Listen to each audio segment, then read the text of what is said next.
4-5 दिवसाच्या सुट्ट्या आहेत म्हणून भैया घरी आला होता. हॉस्टेलचं खाऊन मुलं वैतागलेली असतात म्हणून 4-5 दिवस आता त्याच्या आवडीचेच पदार्थ बनणार. आणि त्याच्या आवडीच्या पदार्थांमध्ये त्याचं one of the most favourite आहे पनीरचे पराठे. आणि आता नाश्त्यामध्ये मी पनीरचे पराठे बनवणार आहे. पराठे बनवण्यासाठी सगळ्यात आधी पीठ मळून घ्यायचे. मी अंदाजे 4 वाट्या पीठ घेऊन त्यामध्ये थोडंसं मीठ टाकलेलं आहे. पाणी टाकून आता हे पीठ चांगलं मळून घ्यायचं आहे. चांगलं मुरलं की पिठाच्या उंड्यामध्ये पनीरचं सारण हे जास्त भरता येतं आणि लाटताना आपला उंडा फाटत नाही आणि पराठा असं मस्त टम्म फुगतो.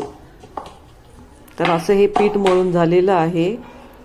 आता त्यावर तेल लावून झाकून त्याला थोडा वेळ रेस्ट करायला ठेवू आणि तोपर्यंत आपल्या पनीरच्या फोडणीची तयारी करू. तर मी गॅसवर कढई ठेवलेली आहे. त्यात अगदी थोडंसं तेल टाकून तेल आपलं चांगलं तापलं की त्यामध्ये जिरे मोहरी, थोडासा कढीपत्ता चिरून आणि बेसिक मसाले लाल मिरची पावडर, हळद, मीठ आणि पाव चमचा धने आणि जिरे पूड. धने जिरे पूड ऑप्शनल आहे, नाही टाकलं तरी चालते. आता गॅस बंद करून घेऊन त्यामध्ये आपण पनीर टाकू. हे पनीर हे रात्रीच मी बनवून ठेवलं होतं. अर्धा लिटर दुधाचं पनीर बनवलेलं आहे आणि कसंही मॅश करायचे म्हणून मी त्याला क्यूबमध्ये सेट न करता तसंच ठेवलं. बाइंडिंगसाठी मी एक मध्यम आकाराचं रताळं त्याची साल काढून उकडून त्याला घेतलेलं आहे आणि हे आता मिक्स करू आणि सोबतच त्यामध्ये कोथिंबीरसुद्धा बारीक चिरून टाकू. कोथिंबीरीमुळे ह्याला खूप चांगली चव येते.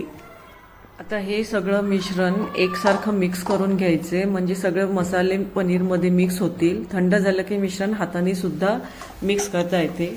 आणि इथं आपलं हे पीठही खूप छान भिजलेलं आहे. डबल हे पीठ चांगलं मळून घ्यायचे. दोनदा पीठ मळून घेतल्यानं पिठामध्ये चांगला लवचिकपणा येतो आणि त्याने पिठाच्या उंड्यामध्ये पनीरचं सारण हे आपल्याला जास्त भरता येतं आणि लाटताना उंडा फाटत नाही.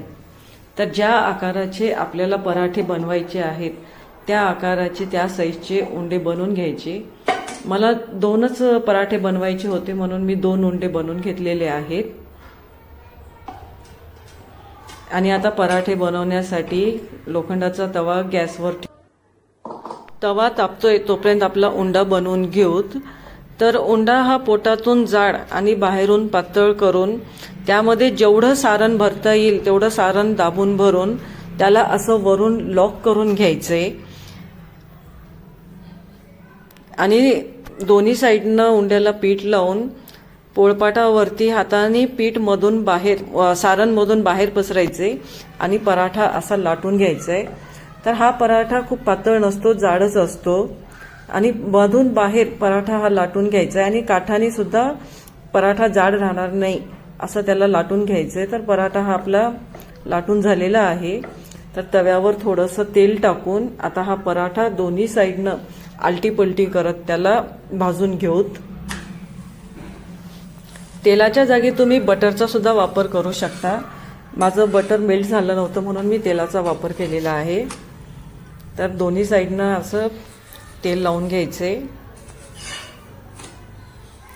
आणि काठानी उलथण्याने दाबत दाबत पराठा चांगला भाजून घ्यायचा आहे जेणेकरून काठानी आपला पराठा कच्चा राहणार नाही. तर असा पराठा आपला मस्त खरपूस भाजलेला आहे. एवढं सारण भरून सुद्धा आपला पराठा फाटलेला नाहीये. बघू शकता पराठा किती मस्त टम्म फुगलेला आहे. तर असा पराठा भाजून झालेला आहे. त्याला एका प्लेटमध्ये काढून घेऊन दुसरा पण पराठा तसाच बनवून घेऊ. तर कुठलाही पराठा बनवताना त्याची सगळ्यात महत्त्वाची टीक म्हणजे उंड्यातलं सारण हे मधून बाहेर त्याला बोटांनी पसरवून घ्यायचे ज्याने की सारण एका ठिकाणीच गोळा होणार नाही, काठापर्यंत इव्हनली स्प्रेड होईल.